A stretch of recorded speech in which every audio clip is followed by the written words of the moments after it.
I love Arizona, and I am so proud of what we've delivered. Because I choose civility, understanding, listening, working together to get stuff done, I will leave the Senate at the end of this year. No, don't leave. We needed you. You were such a great representative for the young progressive voters who got you into office. No, you can't leave us now. We were just getting to know you and despise you. Okay, bye, Kyrsten Sinema. Anyway, look, by now you know that Kyrsten Sinema is not going to be running for re-election. That's yesterday's news. But what's today's news, today's concern, and the concern of many days leading between now and election day is what effect this is going to have on the political aspirations, not of Kyrsten Sinema, but of Kari Lake, who is arguably worse. I'm not sure. I'll continue to debate that, but this was shaping up to potentially be a three-way race between Kari Lake on the Republican side, Ruben Gallego on the Democratic side, and Kyrsten Sinema on the independent side. Since back in 2022, Kyrsten Sinema has identified as an independent. So we could have had that three-way race. We're not apparently going to have that.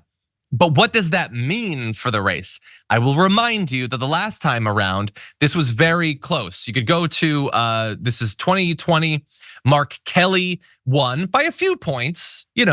Blake Masters had a lot of right-wing billionaire money. That was like in the pro column for him. In the con column he was a creepy MFer. Like, I would not want to be alone in a room with Blake Masters, but even so, he was very close. As our producer notes, he had the charisma of an Undertaker on the best of days. On the worst of days, the thing that the Undertaker is preparing for public presentation.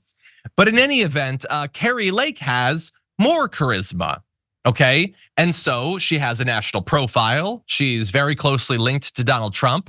Could she actually win this thing? Before we continue with the story, we depend on members to keep on going. Don't wait, click join now on YouTube. In 2022, she lost by just 0.6% to Katie Hobbs in the gubernatorial race. So she definitely has a chance. It's really gonna come down to Kyrsten Sinema's voters. Where do they go? If you don't really follow politics very closely, you'd assume, well, she was once a Democrat, so that means that those supporters will now go back to the Democratic side.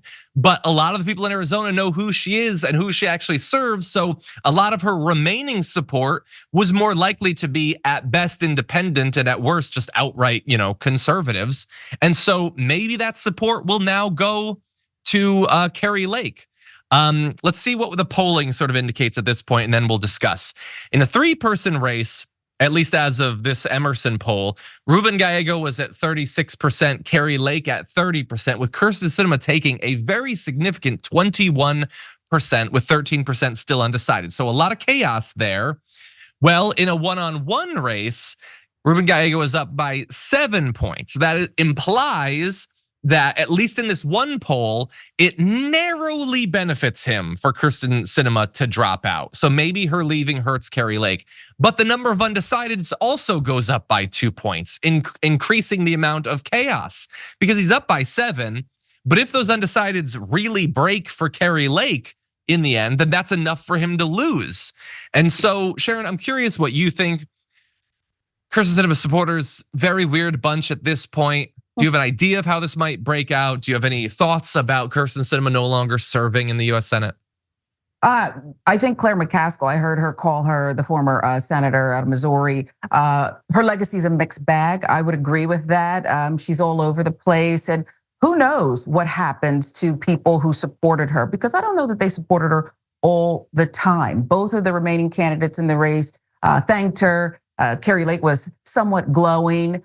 We know that Kyrsten Sinema is not headed for a minimum wage job. She'll go join some corporate board and make lots of money. And perhaps that's telling, because I think she can be bought. And who knows? I don't know that, Donald Trump is going to be calling her and swaying her, but she'll enjoy some ability to decide this race. And I think, despite what the poll just showed that you put up there, she may try to swing things slightly for Kari Lake, if it's worth her while financially, clout-wise, whatever. Yeah, I mean, look, if Kyrsten Sinema wanted to get, guest gigs on Fox News, we've seen, prior Democrats do that. Not naming any names, nobody in particular. But yeah, well, we're gonna have to see. Kari Lake, look, the battle for the Senate is one of the most important parts of 2024. And I know it's hard to focus on that because we have Donald Trump versus Joe Biden, the rematch, but the Senate is super crucial. The future of the Supreme Court could come down to this. The future of the Senate could come down to one race. And in particular, Kari Lake, thus far, I think the worst Republican candidate. Maybe there's someone I'm missing, but she's horrible. By the way, if I was a Republican in that state, after she lost in 2022, this is the best you've got. Like, I'll remind you, she doesn't have any experience in this area. It's not like she's some sort of thought leader on the right or has served at lower levels. She's just a person who popped up, showed an incredible amount of deference to Donald Trump, and now believes that whatever race is on the docket is the position she deserves to hold. I should definitely lead this entire state, and I should serve in the greatest deliberative body in the world. I mean, why not? I talk a lot. That's a thing. A lot of the times there's cameras in front of me. It's weird to pitch that as your only qualification, but thus far, that's what we have here. And now to set her aside with Kyrsten Sinema, I believe there is a case to be made that she is the worst politician in America. And not because her votes are always the worst. As Sharon said, it's a mixed bag. Some of her votes were not the worst. But what I mean when I say that I think that she's the worst is she is the worst sort of person, the most duplicitous, dishonest. She presented herself as something to win office and then immediately entirely rejected it. There was not even the attempt or the desire to cloak what she was doing. She discovered that you can lie about what you believe, present yourself as a progressive, get in office, and then just, all of you F off, almost literally F off in her social media postings. I'm just gonna do whatever the lobbyists I want, and there is literally nothing you can do about it. I'm here for years. I will deliver for those interests. They then will deliver for me once I finally leave office. And screw all of you, screw your democracy, screw the minimum wage going up, which I said I would be a leader on. Screw all of you and your pay. I'm gonna go off and do an internship at a winery. That'll be fun. And I'm gonna use taxpayer funds to fly all over the country so I can do marathons. Aren't those fun too? She told everyone to go F themselves, and there was nothing we could do about it. And there's no reason to believe that that won't happen again with other people. It's now been demonstrated that that's a path. You'll barely even get criticized by the other centrist Democrats because they'll be desperate to get your occasional vote on certain things. I think that a democracy cannot stand if enough people are as fundamentally dishonest as Kyrsten Sinema. And Kari Lake is very much in that vein. There's good evidence to believe that not that many years ago, she was just a straight on Democrat. And that couldn't get her into office. She couldn't stand out in that way. So she just lies like Kyrsten Sinema. And so who knows what she'll do in office? But a democracy deserves better. Arizona deserves better. We deserve better than either of these people.